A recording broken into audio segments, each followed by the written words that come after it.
श्री जगदीश प्रसाद गुप्ता छत्तीसगढ़ शासन में chief engineer के पद से रिटायर होने के बाद श्री द्वारिका महाराज स्मृति न्यास के तत्वाधान में श्री द्वारकाधीश एवं बागेश्वर महादेव मंदिर का वर्ष 2005 में अपने पुत्रों इंजीनियर कुंजन गुप्ता एवं इंजीनियर भुवन गुप्ता के सहयोग से अवंती विहार रायपुर छत्तीसगढ़ में निर्माण करवाया।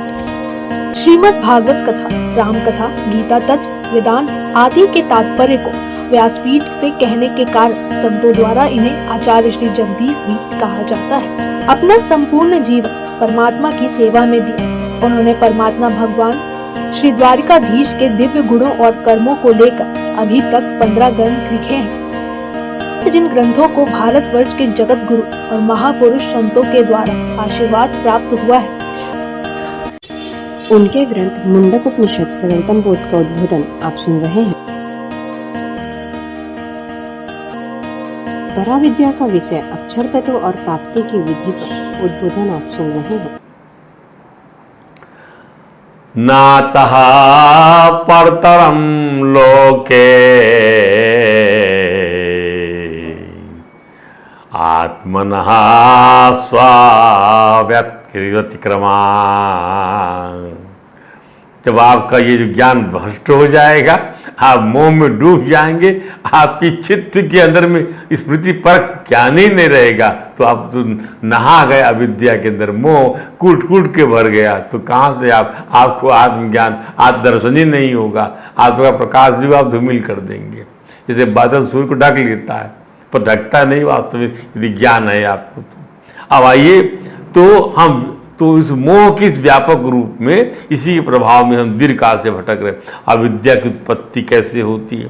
हमारे आनंद की प्रतिबंध जो अविद्या है, it is the rider on the part of our divine pleasure, how it is generated, how it is developed, कैसे इसकी उत्पत्ति होती है, हाउ इट टेक्स बर्थ। तो स्वामी विद्यारण्य का पंचदशी में कहना है क्या? चिदानंदमय ब्रह्म प्रतिबिंब समन्विता तमो रजः सत्व गुणा प्रकृति द्विविधा च सा। चिदानंदमय ब्रह्म, चिदानंदमय ब्रह्म के, चिदानंदमय ब्रह्म उसके प्रतिबिंब से ध्यान दीजिए, उसकी शक्ति से समुचित प्रकृति सत्य रजस और तमस गुणों वाली है। तमो रजस सतगुणा प्रकृति, और वह जो है सतोगुण तमो रजगुणा प्रकृति दो प्रकार की होती है। चिदानंद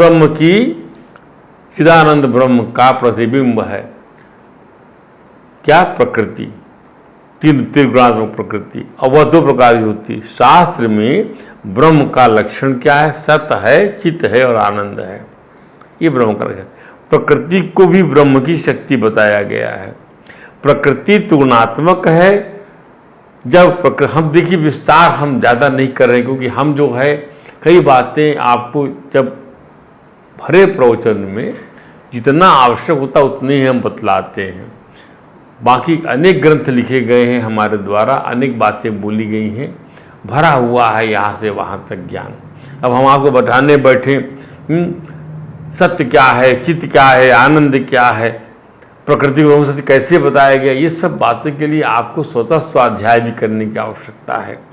प्रकृति त्रिगुणात्मक है, आप बिल्कुल है। अब ब्रह्म की शक्ति ये तो मानते ही है। तो जब प्रकृति ब्रह्म में अव्यक्त रूप से विद्यमान होती है, प्रकृति ब्रह्म में विद्यमान है, विद्य धातु से विद्यते, नासतो विद्यते भावो, ना भाव विद्यते सता, सत्य वस्तु का भाव नहीं है, असत्य की सत्ता नहीं है। तो प्रकृति ब्रह्म में अव्यक्त रूप से विद्यमान है। तब ये तीनों गुण उस समय साम्यावस्था में होते हैं, क्योंकि यह अव्यक्त रूप से विद्यमान है, अभी वो विकसित नहीं हुए हैं। तीनों गुणों का पृथक पृथक और अपने रूप में विद्यमान होकर रहना, इनकी साम्यावस्था है। तीनों गुणों का पृथक पृथक और अपने रूप में ओरिजिनल रूप में रहना साम्यावस्था। इन तीनों के मिलने पर ही, जब तीनों मिलते हैं, अब वैषम्य स्थापित हो गया, सत रज तम आपस में गड्ढम गड्ढ हो गया, ताश को फेर दिया जाए तब खेल प्रारंभ होता है। सत्ता मिल जाता है जाके दुखी से, दुखी मिल जाती है दहरे से, दहरा मिल जाता है गुलाम से, ताश का खेल हो गया। ऐसे ही तीनों गुण अपने ब्रह्म में अव्यक्त हैं, अलग अलग हैं, और जब तीनों गुण निकल के आते हैं तो मिल जाते हैं। ध्यान दीजिए, ये तीनों नाड़ी है रजोगुण, इला पिंगला सुषुम्ना, ये तीनों नाड़ी जो है जब निकलती है वहां से, कहां से? कुंडलिनी से चलती हैं और आज्ञा चक्र में जाकर एक हो जाती हैं, तब तो काम शुरू होता है। ध्यान दीजिए, उसी प्रकार से इसको वैषम्य बोलते हैं। तो इन तीनों के मिलने पर ही सृष्टि का प्रारंभ होता है।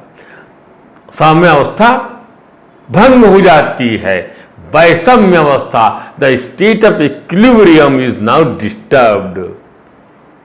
इसी को लाने के लिए बार बार शास्त्र रहेगा कि आप समता में आइए, समता में आइए, अर्थात तीनों गुणों को अभिभूत कर दीजिए अपने आत्म स्वरूप से। तो ये तीनों का अपने अपने रूप में रहना साम्यावस्था है, और इन तीनों के मिलने पर सृष्टि का प्रारंभ होता है। सृष्टि में जो कुछ भी भेद और नाना तो दिखाई देता है, वह जितने भी आकार, प्रकार, कैटेगरी, भेद, काइंड, प्रकार, कितने प्रकार की प्रकृति, उस सब कुछ, और क्या नानात्व, कितनी वैरायटी है, कितनी डाइवर्सिटीज है, ये सब ये त्रिगुणात्मक प्रकृति के ही कारण। सीमाएं और अल्पता भी इन गुणों की उत्पत्ति है। ये यहाँ तक सीमा, इसकी सीमा यहाँ तक है और इसकी सीमा यहाँ तक है, ये जो है यहाँ तक सीमा है, इसकी यहाँ तक सीमा है। तो सीमा और अल्पता, और सीमा और अल्पता दोनों ही इसकी उत्पत्ति है। ब्रह्म अनंत और पूर्ण है, ध्यान दीजिए, वो अखंड है, अपनी अनंतता के कारण वह तीनों गुणों में भी व्याप्त रहता है, चिदाभास के रूप में। ध्यान दीजिए, हर वृत्ति के रूप में व्याप्त होगा। वृत्ति खत्म हुई तो वह जो है आकूटस्थ चिदाभास है, वहां उस समय वह लीन हो जाता है, क्योंकि कूटस्थ चिदा, जो एक कूटस्थ होता है, आकूटस्थ चिदाभास ये हुआ, और एक कूटस्थ आत्मा हुआ। जब विलीन हो गया तो कूटस्थ तो कायम ही है, जैसे घटाकाश और मठाकाश और महाकाश। ध्यान दीजिए, क्रोध में भी जो चिदाकाश है, क्रोध समाप्त हो गया, वो चिदाकाश लीन हो गया जाकर अपने उस रूप में, जो महा जो है, जो आत्मा है उसमें। तो प्रकृति ब्रह्म की शक्ति होने के कारण और उसमें सर्वत्र ब्रह्म व्याप्त होने के कारण, ध्यान दीजिए, प्रकृति ब्रह्म की शक्ति, शक्तिमान से अलग नहीं है, सर्वत्र ब्रह्म व्याप्त होने का प्रकृति ब्रह्म से स्वतंत्र पृथक नहीं हो सकती। समस्त सृष्टि में इन दोनों का होना स्वाभाविक और अनिवार्य है। सत्व आदि गुण परमात्मा की अंतर्निहित शक्ति होने के कारण अत्यंत सूक्ष्म है। सत्व गुण में ज्ञान, सत्व आदि गुण जो हैं, क्या है ये? परमात्मा की अंतर्निहित शक्ति है ये। तो सत्व गुण आदि जो है, सत्वादि गुण परमात्मा की अंतर्निहित शक्ति, अर्थात परमात्मा की अव्यक्त प्रकृति। तो ये जो है अत्यंत सूक्ष्म है, अत्यंत सूक्ष्म है। सत्वगुण में ज्ञान और सुख की प्रवृत्ति होती है, रजोगुण में तृष्णा, कर्म, दुख की प्रवृत्ति होती है। अब इस परिचय दिया जा रहा, सत्वगुण फैमिली ये है, रजोगुण फैमिली ये है, तमोगुण फैमिली ये। तो सत्वगुण फैमिली में क्या है? ज्ञान और सुख इस फैमिली में है। आप ज्ञानी हैं, हाँ, तो सत्वगुण का बाहुल्य है, सत्वगुण का गोत्र आपका, आप सुखी, हाँ, सत्वगुण का आनंद मिल रहा है आपको। आप राजसी रजोगुण की कैटेगरी में तृष्णा, हाँ, बहुत तृष्णा है आप में, अभी तृप्त नहीं हुए, आप बहुत कर्म में लगे रहते हैं, तो आप इस फैमिली में, रजोगुण की फैमिली में आप आ गए। और दुख की प्रवृत्ति होती है, काम नहीं हो पाया तो दुखी हो गए। अब तमोगुण की फैमिली में आप आएंगे तो भैया आलस्य है, प्रमाद है, और क्या है? अज्ञान की प्रवृत्ति है, तमोगुण है। भैया जैसे हैं वैसे रहेंगे, सोए हैं तो सोए हैं, खा रहे हैं तो खा रहे हैं। तो ऐसे लोगों की संगति, इसको कहते कुसंग बोलते हैं, ये तमोगुणी फैमिली हो गई। तो इन गुणों के पृथक होने की अवस्था में शुद्ध सत्व गुण उपलब्ध होना चाहिए। इन गुणों के पृथक होने की अवस्था में शुद्ध सत्व गुण उपलब्ध होना चाहिए। शुद्ध माने जहां पर आपको फिर जो है, आपको जो फैमिली के अंदर में सतोगुण फैमिली सुख और ज्ञान की जो प्रवृत्ति है, वह सुख और ज्ञान की प्रवृत्ति से जो परे है, उससे अतीत है, वह जो आत्यंतिक स्थिति है, आत्यंतिक क्षेम की स्थिति है, जहां यदि सुख और ये ज्ञान है तो इसका विपरीत भी होगा, और जहां इनका पूरा विपर्य ना विद्यमान हो, ज्ञान का ज्ञान ना हो, सुख का दुख विद्यमान ना हो, वह परमात्मा है, वही ब्रह्म है। वह तब आपको वो शुद्ध और स्थिति उपलब्ध होगी। हमें उसे हम एक वर्ग में रख कर सकते हैं। जब तीनों गुण विभिन्न अनुपात में मिलेंगे तो अनेक त्रिगुणात्मक इकाइयां बन जाएंगी। अनुपात बना लीजिए, कितना, इतना ये गुण, इतना ये गुण, इतना परसेंटेज में ले लीजिए, इतने परसेंटेज ये, इतने परसेंटेज ये, इतने परसेंटेज ये। त्रिगुणात्मक इकाई, इतना इस दूध में इतना पानी मिला हुआ है और इतना शहद मिला हुआ है, एक अनुपात ये बन गया। इस बाल्टी में बाल्टी इतनी है और दूध भी इतना है, कम दूध है कम पानी है, एक जगह ज़्यादा पानी है ज़्यादा बाल्टी, ऐसे अनुपात बना लीजिए। ज़्यादा सत्वगुण ज़्यादा है इसके अंदर में, तो आप अनुपात बना लीजिए। भाई इसके अंदर दया तो है, लेकिन साथ साथ इसके अंदर तृष्णा भी बढ़ी हुई है, ये बदला चाहता है, तो अनुपात तो ऐसी कई इकाइयाँ, कई कैटेगरी बन जाएगी, कई किस्म के प्राणियों कई किस्म के प्राणी बन जाएंगे आप। इस दृष्टि से हम प्रकृति को दो प्रकार की समझ सकते, एक शुद्ध सत्वमयी प्रकृति और दूसरी मिश्रित त्रिगुणमयी प्रकृति, विभिन्न अनुपात में बनाई हुई। और पहली शुद्ध सत्वमयी प्रकृति, तो शुद्ध सत्वगुण की प्रकृति माया कहलाती है, उसमें रजस या तमस मिश्रित नहीं है, नहीं है, नहीं है, ये है शुद्ध प्रकृति। उसमें क्या है? उसमें ज्ञान है, आनंद है, मिश्रित नहीं है, ध्यान दीजिए, मां विपर्य नहीं है। इन गुणों के मिल जाने पर सत्वगुण मलिन हो जाता है। इन गुणों के मिल जाने पर रजस और तमस जब मिल जाते हैं तो सत्वगुण को गंदा कर देते हैं। यदि दया कर रहे हो और ये मिल गया, कुछ हमको भी मिल जाएगा दया करने से, तो हो गया, मलिन हो गया वो दया का भाव। ध्यान दीजिए, तब इसे अविद्या कहते हैं। यही माया और अविद्या की परिभाषाएं हैं। तो सत्वगुण की शुद्ध प्रकृति माया है, निर्दोष है, और जहां पर ये जो है सत्वगुणों में ये अन्य रजस और तमस मिल गए, तब समझ लीजिए सत्वगुण मलिन हो गया, तो अविद्या आपको व्याप गई। सत्वगुण को मलिन मत होने दीजिए, अपनी आत्मा को गंदा मत दें, पैमा फिर साई। ध्यान दीजिए, इस प्रकार तो ऐसा कहा जाता है कि, और कैसा कहा जाता है कि एक बात और, कि इस शुद्ध सत्य गुणमयी माया में, इस शुद्ध सत्य गुणमयी माया में ब्रह्म का प्रतिबिंब ईश्वर है। एक नाम बना दिया ब्रह्म, अब ब्रह्म ईश्वर बन गया। माया में उसका प्रतिबिंब जो होगा ब्रह्म का, यदि ब्रह्म जो है माया से प्रतिबिंब से ईश्वर हो गया, सुख दुख का फल देने वाला बन गया। इसलिए ऐसा कहा जाता है कि त्रिगुण मिश्रित माया में ब्रह्म का प्रतिबिंब जीव का है। अब त्रिगुण मिश्रित माया में ब्रह्म का जो प्रतिबिंब, अर्थात वो जीव हो गया।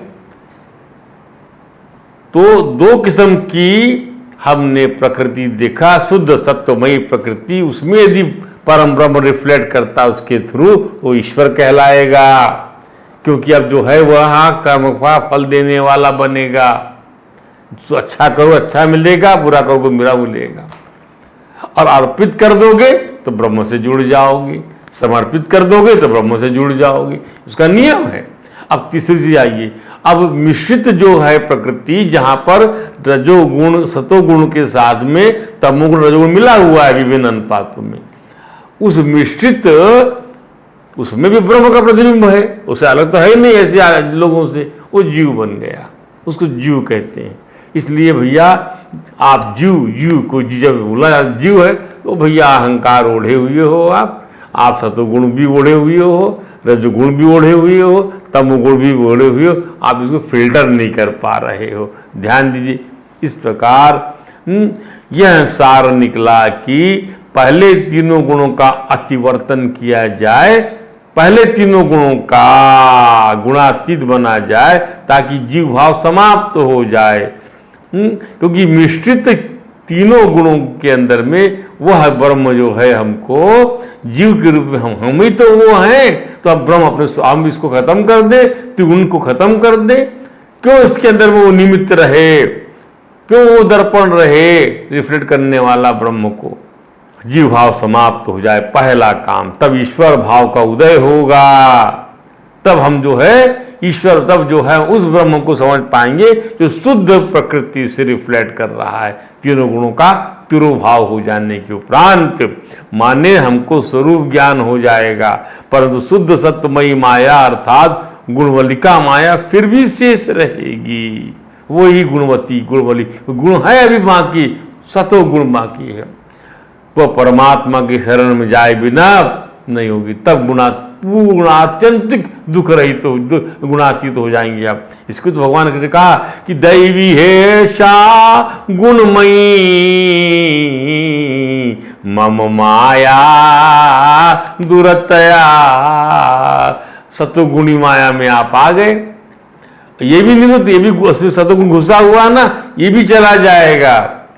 मामेव ये प्रपद्यन्ते माया में ताम तरन्ति ते। आत्यंतिक उपाधि रहित बनाने के लिए ये चीज बनाई गई है, क्योंकि मेरी यह गुणमयी दैवी माया दुरत्या है, अर्थात इससे पार पाना बड़ा कठिन है। जो केवल मेरे ही शरण होते हैं वे इस समय इस माया को तर जाते हैं। ध्यान दीजिए, स्वामी राम सुखदास जी महाराज ने इस मंत्र की विवेचना कर सारगर्भित बात कही है। जब मनुष्य संसार से विमुख होकर अर्थात भगवान की शरणागति स्वीकार कर लेता है, माँ में ये प्रपद्यन्ते, वे लोग जब मेरी शरण ग्रहण कर लेते हैं तब वह माया को अर्थात अपरा प्रकृति के कार्य को तर जाता है।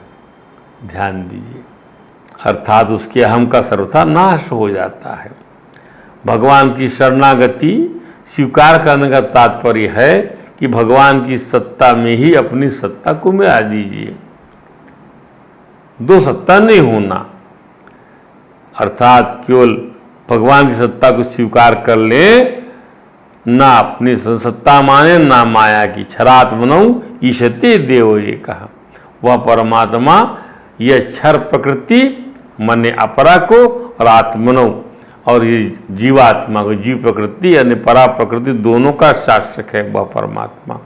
ये भी खत्म हो जाता, अर्थात क्षर प्रकृति अक्षर जीवात्मा दोनों का शासक ब्रह्म ही को मान। दूसरे शब्दों में ये ना अहम का आश्रय ले, वे ना अहम का आश्रय ले और ना माया अर्थात गुणों का आश्रय ले। इसमें कोई परिश्रम उद्योग नहीं है। अहम का आश्रय मत लीजिए, खेल में अहम का आश्रय भूल जाइए। अस्मिता, अभी ये सब अज्ञान की वृत्तियां हैं तो वो खोल जाइए। और तीसरा, तीनों गुणों को भूल जाइए, तीनों गुणों को ध्यान दीजिए। वही प्रकृति जो हमने बताया, दो प्रकार की बताया था, एक शुद्ध और एक त्रिगुणात्मक।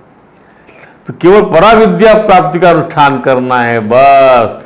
हम अपने को जीव क्यों मानते हैं, अब इसके आगे फिर विवेचना बढ़ती है। हम अपने को जीव इसलिए मानते हैं, इसमें श्रुति प्रमाण है, वेद प्रमाण है, वेदांत प्रमाण है, उपनिषद प्रमाण है इसमें। अरे ये सब कल्पित सिद्धांत कि मैं करता हूं, ये कल्पित सिद्धांत है। मैं भोगता हूं, मैं में जितने किस्म की उपाधियां लगी हुई हैं इसलिए कल्पित है, अध्यस्त है मैं में। ध्यान दीजिए, उस परमात्मा रूपी मैं में कुछ भी नहीं है। यही तो खेल है। मैं भोगता हूं, मैं पुण्यात्मा हूं। मैं जब स्वयं को शरीर वाला, मन वाला, इंद्रिय वाला मान लेता है, मैं जब शरीर को अपना मान लेता है, मन वाला मान लेता है, आत्मा, मैं माने आत्मा, इंद्रिय वाला मान लेता है, तो वह जो है कर्ता भोक्ता बन जाता है। दूसरे शब्दों में माया भी सत्ता और अहंता की सत्ता को मानकर, दूसरे शब्दों में माया भी जो है सत्ता और अहंता की सत्ता को मानकर, माया क्या है? सत्ता और अहंता की सत्ता को मानकर ब्रह्म की सत्ता को जानने की जिज्ञासा नहीं करता। माया की सत्ता और अहंता को मानकर कि भाई यही सब कुछ है, ब्रह्म की सत्ता को जानने की जिज्ञासा नहीं करता जी। अरे जब हमने श्रुति से अपने को जीव माना है तो श्रुति से अपने को ब्रह्म क्यों नहीं मानते? यह पुस्तक है, यह सोना है, यह चांदी है, घर है, द्वार है, यह सब कुछ है। अरे तो हम कहते तो हमको नहीं कहते कि मैं ब्रह्म हूं, मैं ब्रह्म स्वरूप हूं, मैं ब्रह्म स्वरूप हूं। अपने लिए कोई परिचय नहीं है। मैं ब्रह्म स्वरूप हूं, यह शरीर है और मैं ब्रह्म स्वरूप हूं, ऐसा बोलना आना चाहिए। ब्रह्म श्रुति प्रमाण में ब्रह्मता से प्रमाण में ब्रह्मता सिद्ध भी होती है। अन्य प्रमाण से स्वयं को जीव सिद्ध ही नहीं कर सकते। अन्य प्रमाण से सारे प्रमाण का खंडन हो जाएगा। प्रमाण से प्रमेय विषय की सिद्धि होती है। प्रमाण से त्रिभुज के तीनों कोणों का योग 100 डिग्री होता है। यह क्या है? यह प्रमेय है। इसको प्रमाण से सिद्ध कर दिया जा सकता है, लेकिन प्रमाता की सिद्धि नहीं होती प्रमाण से। प्रमाता की, जिसने इसको बनाया है उसको नहीं सिद्ध कर सकते आप। प्रमाता की आत्मा को सिद्ध नहीं कर सकते आप। किससे? आप प्रमाण से, क्योंकि प्रमाता अप्रमेय है। प्रमाता आत्मा अप्रमेय है, जो प्रमाण के पीछे रहकर प्रमाण को भी प्रकाशित कर रहा है, जो प्राण को भी अनुप्राणित कर रहा है, जो मन को भी मननशील बना रहा है, जो कर्ण को भी सुनने वाला बना रहा है, जो आंख को भी देखने वाला बना रहा है। ध्यान दीजिए। तो प्रमाण के पीछे रहकर प्रमाण को प्रकाशित करता है, वह प्रमाण से सिद्ध नहीं हो सकता। ध्यान दीजिए। पुस्तक से आंख की सिद्धि नहीं होगी। ध्यान दीजिए। इसका अर्थ यह हुआ कि बिना उपनिषद के, बिना वेदांत के अपनी अद्वितीय ब्रह्मता का ज्ञान किसी प्रकार नहीं हो सकता। ना वेदविद मनुते तम बृहंतम, ना वेदविद मनुते तम, अर्थात जो वेदविद नहीं है। ध्यान दीजिए। जो वेदविद नहीं है, जो वेद को जानने वाला नहीं है, वह अपने को ब्रह्म नहीं जान सकता। ना मनुते तम बृहंतम, ना वेदविद मनुते तम बृहंतम, ब्रह्म को नहीं जान सकता। कोई भी ऐसा मनुष्य जो ब्रह्मनिष्ठ नहीं है, वह इस ब्रह्म विद्या को, जो अणु के समान धारण करके योग्य अत्यंत सूक्ष्म धर्म है, नहीं बता सकता। ब्रह्म विद्या को अणु के समान धारण करके योग्य, धारण करने योग्य अत्यंत सूक्ष्म धर्म है, अणुवेश धर्मो। ब्रह्मनिष्ठ आचार्य से इस विद्या का ज्ञान प्राप्त होता है। ब्रह्म विद्या में श्रद्धा की प्रधानता नहीं, वेदार्थ की प्रधानता होती है। क्या बात है! वेदार्थ की, वेद के अर्थों की उसमें प्रधानता है, प्रमाण की प्रधानता होती है। ब्रह्म विद्या में श्रद्धा की प्रधानता नहीं, वेदार्थ की प्रधानता होती है, प्रमाण की प्रधानता होती है। इसमें कोई कर्ता नहीं होता, कोई वासना नहीं होती, इससे भोक्तापन नहीं होता, इसमें मरने के बाद फल नहीं होता, इसमें मन पर भगवान नहीं मिलता। इसमें तो अपना नित्य शुद्ध बुद्ध मुक्त आत्मा है, जो वही अविद्या की निवृत्ति हो जाने पर जो है सो है पराविद्या। अब हम अपने आप को जीव क्यों मानते, ये हमने बताया। अब पराविद्या, अब यदि इस युक्ति के अब यदि इस युक्ति के बाद समझ में नहीं आती, तो जैसे कल्पित रूप से अपने को जीव मानकर हम लोग सुखी सुखी हो जाते कल्पित रूप से, जबकि हम ब्रह्म स्वरूप हैं और हमने मान लिया, हम जीव मान लिया, अस्मिता की अहंकार के मैं वो मेरा सब कुछ, मैं और मेरा। ध्यान दीजिए। वैसे यदि कल्पित रूप से भी कोई अपने को ब्रह्म मान ले, तो यह उसकी उपासना हो जाएगी, अब वह उसको भव सागर से तार देगी। कल्पित रूप से मान लीजिए मैं ब्रह्म स्वरूप हूं। दूसरी ओर यदि हमने उपनिषद के अनुसार, वेद के अनुसार अपने जीव माना है, तो वेद के अनुसार ही श्रवण, मनन, निध्यासन करके संपूर्ण श्रुतियों का तात्पर्य जीव की ब्रह्मता के प्रतिपादन में है।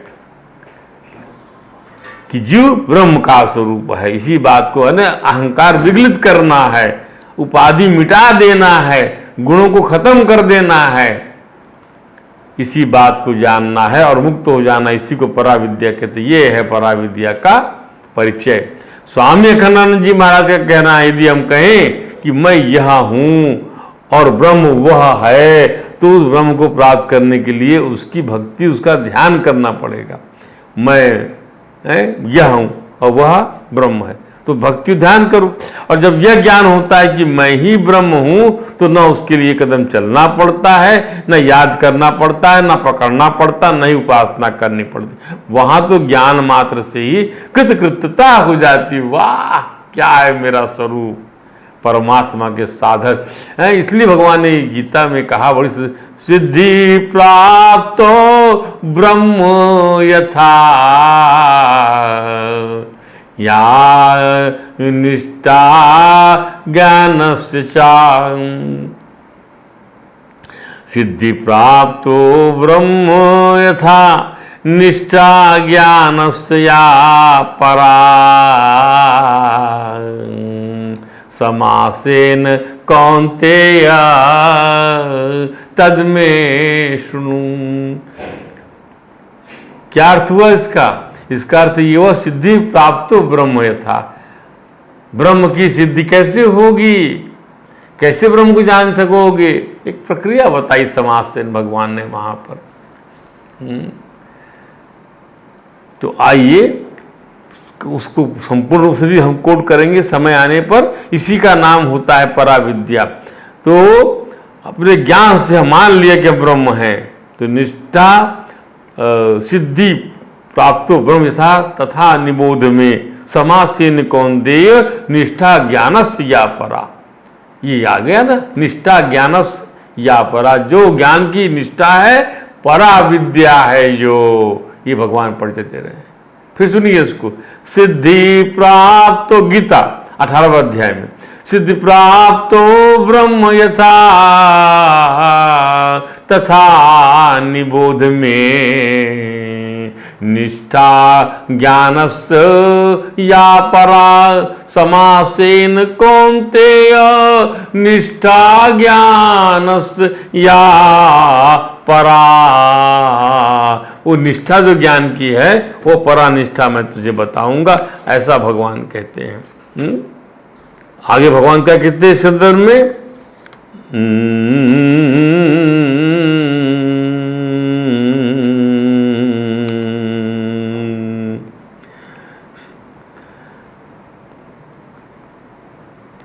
बुद्ध्या विशुद्धया युक्तो धृत्यात्मानः नात्मानं नियम्य च। शुद्ध बुद्धि से युक्त होकर, शुद्ध बुद्धि से युक्त होकर, अर्थात गुणातीत होकर। हमने पहले बताया आपको, जब ये स्वरूप बनेगा आपका, बुद्ध्या विशुद्धया युक्तो आत्मानम धृत्य आत्मानम नियम्य, और धैर्य पूर्वक जो है अपने मन का निग्रह करके शब्दादीन विषयान त्यक्त्वा राग द्वेषौ विदस्य। अभी देखिए, राग महामोह, द्वेष, तमिश्र, इससे मुक्त हो जाइए। यदि उसका आपको उस परा ज्ञान का, परा ब्रह्म का, पर ब्रह्म का, परा ज्ञान, परा ब्रह्म, परा विद्या के अंदर आपको प्रवेश करना है, अपने स्वरूप को ब्रह्म समझना है, उस ज्ञान को आपको जागृत करना है, तो ये सब करना पड़ेगा। विभक्त सेवी लघ्वासी, विभक्त एकांत चिंतन, एकांत सेवन, युक्ताहार विहार लघ्वासी, यत वाक् काय मानसाहा। वाणी, शरीर, मन से जो है आपको है, इन सब का योग करना पड़ेगा। ध्यान योग परो, नित्य ध्यान योग करना पड़ेगा। स्वरूप बोध, यदि आपने भक्ति वो है और मैं ये हूं, तो वहां पर ये द्वैत संबंध बनता है, वो अलग अपने आप फिर द्वैत संबंध बन जाएगा। पहले ज्ञान, इस वो द्वैत से भक्ति ही ये जनरेट कर देगी, या ये जनरेट भक्ति कर देगा। इसको आप समझिए तो भक्ति से इसको लाएंगे तो भक्ति कर, दोनों चीजें अपने आप आएंगी, दोनों परा ज्ञान परा भक्ति दोनों एक है। और जो ज्ञान क्रिएट करती भक्ति वो भी परमात्मा का ज्ञान करती है। और धीरे धीरे धीरे आपको परा ज्ञान के साथ में वो जब भगवान से आप मिल गए तब वहां पर कोई तत्व और नहीं रह गया, तो दोनों एक हो गए। भक्ति और भगवान एक है, ज्ञान और भगवान एक है। ध्यान दीजिए, ज्ञान ही तो भगवान का स्वरूप है, क्योंकि उसके समान पवित्र कुछ भी नहीं है। ये जानना है आपको। नित्य वैराग में आश्रित हो जाइए। अब आप महामोह छोड़ चुके हैं, वैराग्य आश्रित हो गए। विषयों का भोग आपको जो है दोषपूर्ण लग रहा है। अहंकारम बलम दर्पम कामम क्रोधम परिक्रम विमुच निर्मम शांतो अब ब्रह्म भूयाय कल्पते। अब ब्रह्म भूत हो गए आप। अब आपको कोई इच्छा नहीं होती। ब्रह्मभूत प्रसन्न आत्मा न सोचती न कांक्षती समः सर्वेषु भूतेषु मद भक्ति लभते। मेरी पराभक्ति मिल जाएगी। इस प्रकार से भगवान ने ये बता दिया। पराभक्ति वहां भगवान ने ये बता दिया कि पराभक्ति से परा ज्ञान जनरेट हो जाएगा और परा ज्ञान से पराभक्ति जनरेट हो जाएगी। इसलिए समझिए इस बात को, क्या कि क्या तद अक्षरम अधिगम्यते। तो जहां ज्ञान की जहां प्राप्ति है इसी का नाम होता है पराविद्या। ब्रह्म विद्या ज्ञान ही जहां प्राप्ति है। जहां दूसरे के बारे में जानना है तो पहले जानना होगा, पहले जानना होगा। दूसरे के बारे में जानना है, हाँ वो दूसरा है, उसको पाना होगा। तो पहले तो जहां तक अपना सवाल है, हमको दूसरे को प्राप्त कर उसे जानना हो। और जहां तक अपना सवाल है तो जानकर पाने का तो सवाल ही नहीं है, वो तो मिला मिलाया है। यही है पराविद्या। दूसरों को जानना है तो पहले, दूसरों को पाना है तो पहले उसको जानना होगा। जाने भी न होए प्रतीति है। और जहां अपने हम तो मिला मिलाया है, वो तो शाश्वत अनपाई उपलब्धि मात्रम। शाश्वतन पाई उपलब्धि मात्रम। शाश्वत अनपाई उपलब्धि मात्रम अपने आप में। प्राणेन्द्रिया यथा प्राण इंद्रियेन बलम। जैसे इंद्रिय बल से प्राण सब जगह एक सा नजर आता है, वैसे ही क्या प्राप्त करना उसको। यहाँ कहो तो प्राण है, यहाँ कहो तो प्राण, खोजो प्राण को, वो तो मिला हुआ है, वैसे वो भी मिला हुआ है। सत्सद अनपाय उपलब्धि मात्र है वह आत्मा। ध्यान दीजिए। अब इसीलिए भगवान अंगिरा ने कहा सौनक से कि यदा तद अक्षरम अधिगम्यते व्याकरणाच। आप उसको समझिए इस पद को जो उस मंत्र में आया हुआ है कि व्याकरणाचार अधिगम शब्द का अर्थ बताते हैं प्राप्ति। यही कहा है ना सौनक जी ने कि क्या अथ गया पारा तद अक्षरम अधिगम्यते। अर्थात जहां तक अक्षर विषयक जो अविद्या है उस अविद्या की निवृत्ति ही यहाँ प्राप्ति है। जहां तक अक्षर विषयक जो अविद्या है, अक्षर के संबंध में जो अविद्या है उस अविद्या की निवृत्ति, अविद्या हट गई। अविद्या क्या है? वो 5 वृत्तियां जो मैंने बताया, अंधतामिश्र, तामिश्र, महामोह, अस्मिता और जो है अज्ञान स्वतः। वो लेखने की निवृत्ति अपने अधिष्ठान से भिन्न नहीं होती। निवृत्ति अपने अधिष्ठान से भिन्न होती। जैसे मिट्टी से घड़ा बनाइए और सोने से जेवर बनाइए, पानी भर बनाइए, चाहे जितना बनाए, पुनः मिट्टी पाने के लिए, सोना पाने के लिए, जल पाने के लिए तोड़ने के अलावा और कोई प्रयास अपेक्षित नहीं है। उसी प्रकार घड़े को मिट्टी समझने के लिए समझने का ही प्रमाण अपेक्षित है।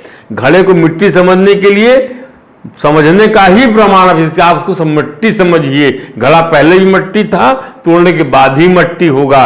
पहले भी सोना था, जेवर बनने के बाद भी सोना रहेगा। यही समझ अपेक्षित है। इसी प्रकार अपने को और संपूर्ण विश्व को ब्रह्म समझने के लिए, ब्रह्म को जानने के सिवाय दूसरा कोई प्रयास अपेक्षित नहीं है।